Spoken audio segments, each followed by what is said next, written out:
Wow, what a question. Why do we have egos? Oh my God. Really? Oh my God, why do we have egos? So it goes something, let me tell you a little story. Once upon a time, there was an infinite, eternal, all wonderful, all loving, don't know whether to call it being, entity. I think we'll just call it an all powerful love. And this love, being what it is, love, had the wish to share, had the wish to give, had the wish to create. And so it created what the Course calls the sonship, the kingdom of God, which is a collection of souls of which each one of us is a part. And it made each soul exactly like itself, radiant, whole, perfect, creative, loving. Also, with this same ability and desire to extend and to share. And part of the nature of the sonship and of each soul was this amazing capacity called, which we could call mind, not anything like the human mind. And into that mind crept a tiny, mad idea at which the Son of God, which is all of us, and you and me, and each one of us individually, yet all of us together. So into the mind of the Son of God crept a tiny, mad idea at which he forgot to laugh. In forgetting to laugh, did it gain power? And that one tiny, mad idea created what we call the ego, which is more accurately what it created was the sense of separation from God. Actually, the Course is very explicit as to how all this occurred and what happened. This is from chapter 2. To project is a fundamental attribute of God, which he gave to his Son. In the creation, God projected his creative ability from himself to the souls he created, and he also imbued them with the same loving will to create. The soul has not only been fully created, but he also has been created perfect. There is no emptiness in it. Because of its likeness to its creator, it is creative. No child of God can lose this ability because it is inherent in what he is, but he can use it inappropriately. Whenever projection is used inappropriately, it always implies that some emptiness or lack exists. Oh, and project was defined earlier as to extend forward or out. So again, whenever projection is used inappropriately, it always implies that some emptiness or lack exists, and that it is in man's ability to put his own ideas there instead of truth. If you consider carefully what this entails, the following will become quite apparent. First, the assumption is implicit that whatever God created can be changed by the mind of man. Second, the concept that what is perfect can be rendered imperfect or wanting is accepted. Third, the belief that man can distort the creation of God, including himself, is accepted. Fourth, the idea that since man can create himself, the direction of his own creation is up to him is implied. These related distortions represent a picture of what actually occurred in the separation. None of this existed before, nor does it actually exist now. So that tiny mad idea was one single idea that then trickled down into these four distortions that the Course goes over, and that all of the illusion of time and space was born from that.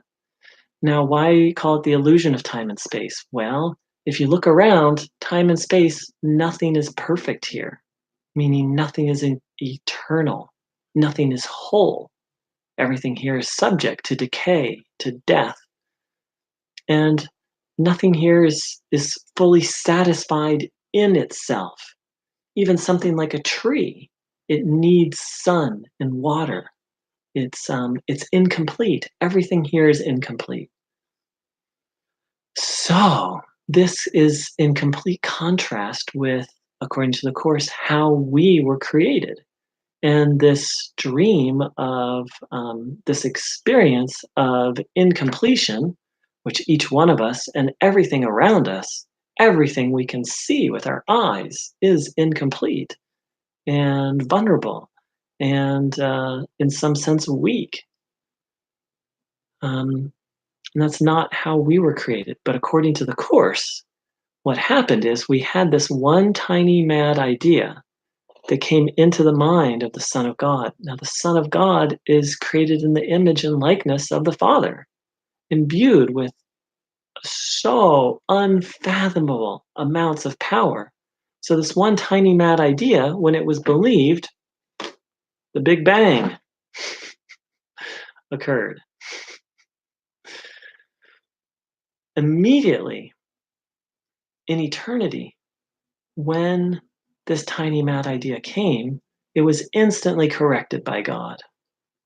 However, and this is one of the hardest things about the Course to wrap our heads around, that in the appearance of time and space, while all of this has ended a long time ago, it was like the Son of God had a tiny mad idea, it was instantly corrected by God, and the Son of God is so powerful that that 1 nanosecond between the tiny mad idea and the correction of God gave birth to the universe that we see. And even though the correction has already happened in eternity, in truth, in that little tiny increment, and in fact, it was probably even instantaneous. I'll have to look what the Course says about that. But yet, the remnants of that is still going on. And um, why doesn't God just end those remnants instantly? Well, because God respects free will. And because the cycle of distortion and hiding and the way the ego set things up is that it would literally be traumatic if for God to just pull the ego out of the dream. That's how crafty, because all this was created as an attempt to hide from God. So not only does God respect our creations, um, but the process of lifting us out of these creations has to be, in a sense, gentle and skillful because the ego is so crafty. Remember, the ego is a creation of the Son of God. That's how powerful it is. See, that's one of the mistakes that people make on the spiritual path. They're like, oh, it's just ego. Whereas in the Course says, never underestimate the power of the ego. Never underestimate it. You know how powerful the ego is? According to the Course, it using the power of God, made the entire universe. And not only that, it's a genius that has created layer upon layer to keep us bound within this universe and bound within illusion. And so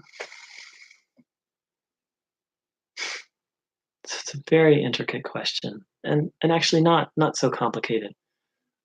We have an ego because ultimately because God respects free will.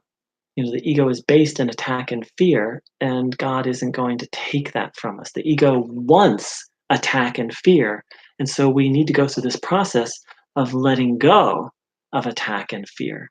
Because as long as we want attack and fear, we actually don't want God. We could say the ego. As long as the ego wants attack and fear, it doesn't want God. And so the Course in Miracles is a course in basically teaching the ego that what it thinks it wants, it actually doesn't want. And then to let that go and to make room for God to come in. The fundamental principle the Course teaches is forgiveness, since the ego is based in judgment and attack. Forgiveness is the solution to that. So, why do we have an ego? Ultimately, we have an ego because the ego wants to maintain itself, and God respects free will. And finally, the Course says, this one question, there is no answer that will satisfy the mind, but there is an experience that can be had which will satisfy.